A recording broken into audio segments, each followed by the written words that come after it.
I know you know where they are, so tell me, before I do some damage you won't walk away from. Do it right. Sometimes you do it wrong and you prove them right. But through whose eyes you was wrong when you lose a life? Sometimes you lose it all. It's like you threw the dice and realize that you was off. Listen, do it right. Sometimes you do it wrong and you prove them right. But through whose eyes you was wrong when you lose a life? Sometimes you lose it all. It's like you threw the dice and realize that you was off. Longevity in life, people.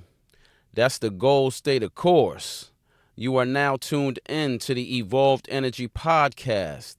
This is where we push positivity through strength and evolution. I am your host, Twyce. Hope everyone's riding on high vibrations today and in good spirits. Today we're going to talk about something stronger than motivation, stronger than hype, stronger than feelings. Discipline. Once you master discipline, you can shape your life how you want it. Let's get into it. First things first, motivation is temporary. Yep, it feels good.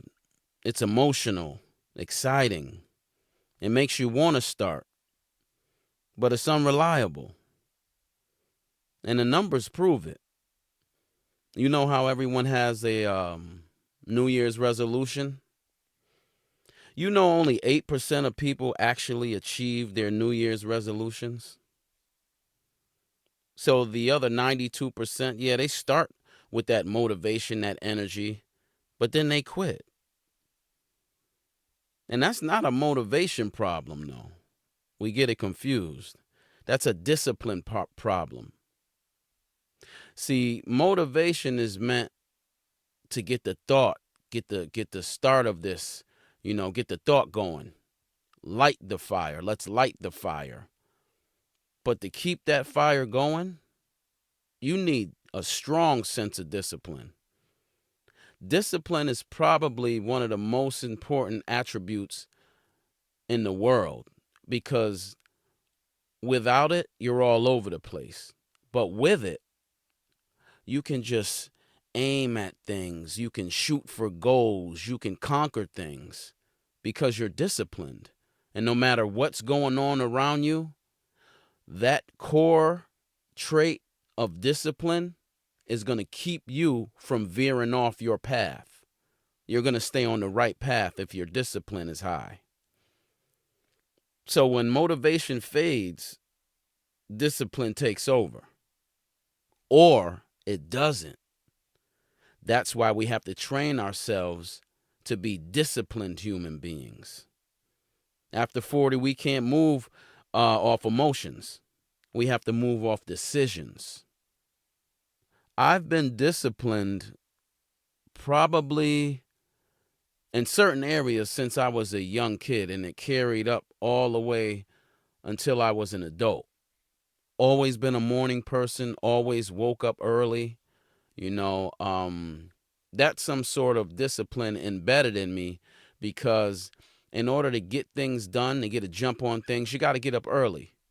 But fortunately, I didn't have to train myself to be an early bird. Always been an early bird. I could just wake up and go. I can't sleep. Nowadays, I can't sleep past, I want to say, 5 a.m.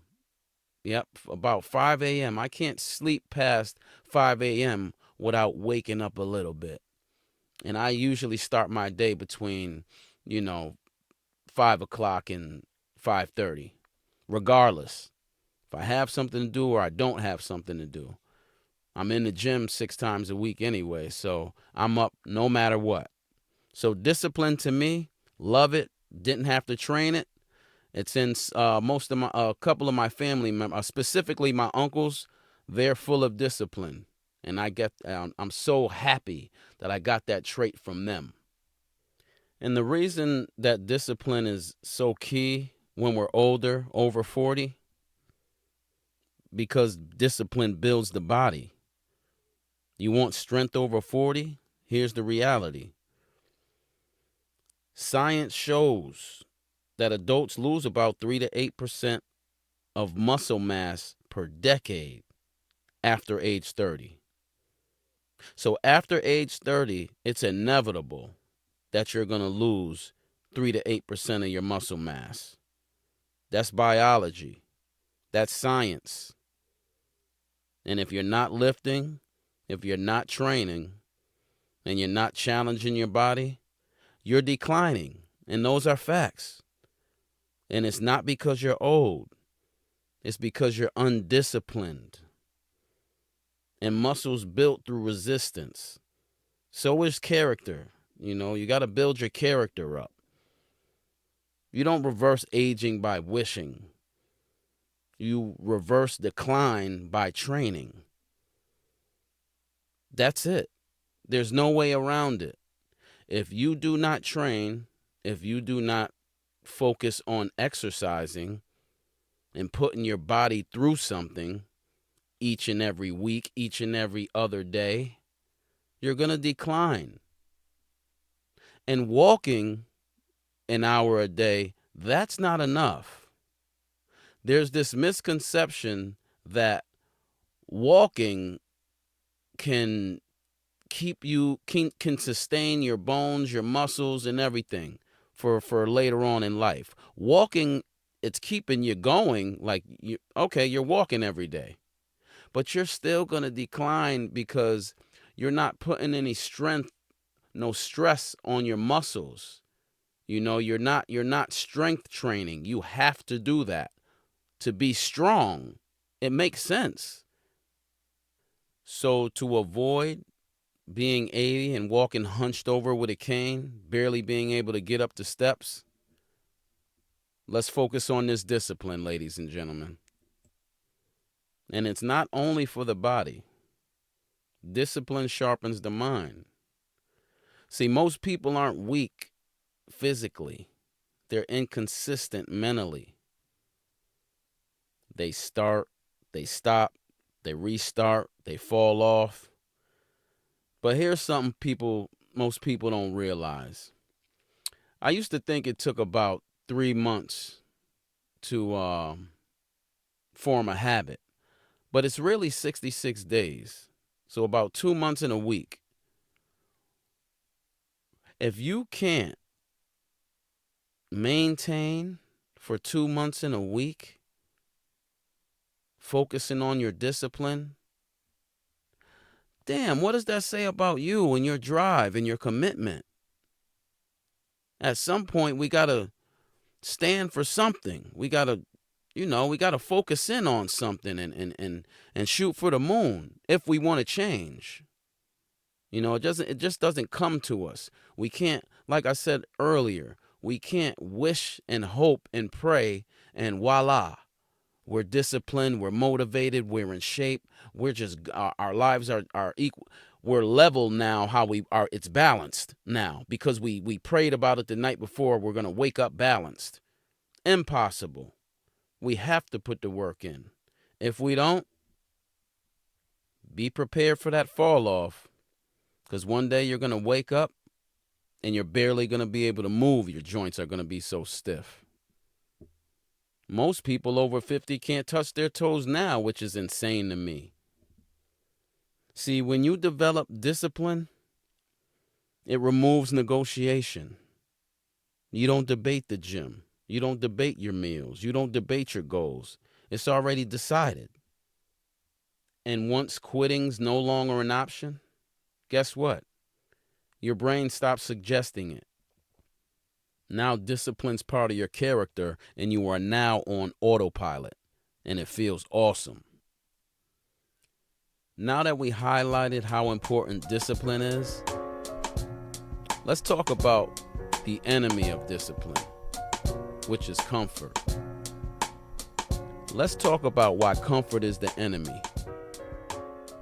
Comfort feels safe, but it's expensive, and in some cases it's deadly. See, physical inactivity contributes to over 3 million deaths worldwide every year, and that's called the sedentary death syndrome. Let that sit for a second. Comfort isn't neutral. It costs you your physique. It costs you longevity. It costs you your sharpness. If your routine feels too easy, you're not evolving. You're maintaining. And maintenance doesn't build legacy. You're just comfortable chilling out. I'm good with this. I'm just flowing through life. You're not being productive body-wise, health-wise, fitness-wise. It's okay to coast when you're on a bike. You're just enjoying the scenery. You're chilling. But you can't coast through life. You want to make something happen in life. I know I do. And if I see that I'm feeling a certain way at a certain age, I don't want to just sit there and let it happen to me. No, I have to be proactive and put this thing into gear. And how do we do that? We build a non-negotiable standard. Here's the shift. Stop chasing motivation, build standards. And the statistics show that you're 65% more likely to hit a goal if you commit to someone. And that jumps to 95% with accountability check-ins. Discipline thrives in structure. So build the structure. I don't care if you have to write it on your fridge. I train 5 days. I protect my energy. I eat intentionally. I don't entertain negativity. I outwork my old self. Whatever you have to do to remind yourself to follow those goals, do it. That's not hype, that's identity. And once discipline becomes identity, you don't have to try anymore. You just execute. And that's where we're at. All right, well, let's do this. This week, I want you to pick one non-negotiable habit. Do it whether you feel like it or not. Don't announce it. Don't complain about it. Just execute. Quiet discipline builds loud results. Commit to that. That's the starting block. Listen, nobody's coming to save you. Nobody's going to train for you. Nobody's going to eat for you, and nobody's going to evolve for you. But the beautiful thing, you don't need them to. You have discipline. And discipline is the real superpower. And with that being said, fuel your body, focus your mind, evolve your life. And remember, nothing changes if nothing changes. This is the Evolved Energy Podcast. Peace and power.